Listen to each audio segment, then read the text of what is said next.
మీ senior journalist తేరంగల Krishnaiah. ఈరోజు ప్రధాన అంశం పులివెందులలో మొత్తం మెడికల్ షాపులు బంద్. భారతదేశ మొత్తం మెడికల్ షాపుల పిలుపు మేరకు పులివెందులలో కూడా స్థానిక మందుల షాపు యజమానులంతా కూడా పులివెందుల పట్టణంలో షాపులన్నీ కూడా మూత వేశారు. ఆ మూత వేసిన భాగంగా ఎక్కడే కానీ పులివెందుల పట్టణంలో షాపులు తెరవద్దు ఈరోజు మాత్రం.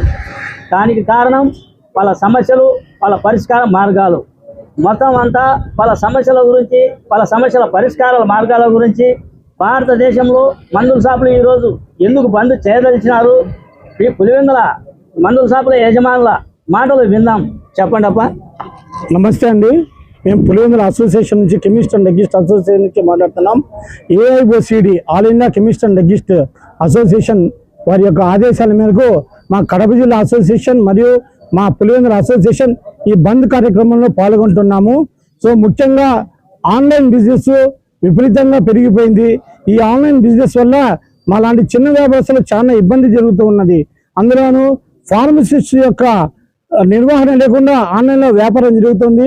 మనం ప్రత్యక్షంగా వాటిని చూసే అవకాశం లేకుండా మందులు మనం కొనుగోలు చేసుకుంటున్నాం. ఇది చాలా దుష్ప్రభావంగా మారుతుంది. అలాగే మాదక ద్రవ్యాలు, తర్వాత నకిలీ మందులు మొదలగు ఈ సమాజంలోకి వచ్చే అవకాశం చాలా ఉంది. సో వాటిని నివారించడానికి ప్రత్యక్షంగా మందులు కొనే విధంగా రీటైల్ మెడికల్ను ప్రోత్సహించాలని కోరుకుంటూ మా AIOCD ఇచ్చిన ఆదేశాల మేరకు ఈరోజు బంద్ చేస్తున్నాం. ఈ బంద్కు కూడా ఎటువంటి ఆటంకం జరగకుండా మా అత్యవసర వస్తువుల కోసం ప్రత్యేక ఏర్పాట్లు చేస్తూ ప్రజలకు సహకరిస్తూ మేము మా అసోసియేషన్ నుంచి అన్ని విధాలుగా సహకారం చేస్తూ ప్రజలకు ఇబ్బంది లేకుండా మేము బంద్ చేస్తూ ఉన్నాము. హాస్పిటల్స్ అన్ని కొంచెంగా మనం ఏర్పాటు చేసి ఎమర్జెన్సీ సర్వీస్ మిగతా కూడా ప్రశాంతంగా బంద్ నిర్వహిస్తున్నాము. మేము ముఖ్యంగా ఈ ఆన్లైన్లో బిజినెస్ చేయడం వల్ల చిన్న యువత పరిద్రాలు పెట్టకుండా చాలా వరకు వాటిని కంట్రోల్ చేయగలుగుతాం. సో నేను వాటిని నివారించడానికి, నకిలీ మందుల నివారణ కోసం మా యొక్క బంద్ మేము పిలుపునిచ్చారు.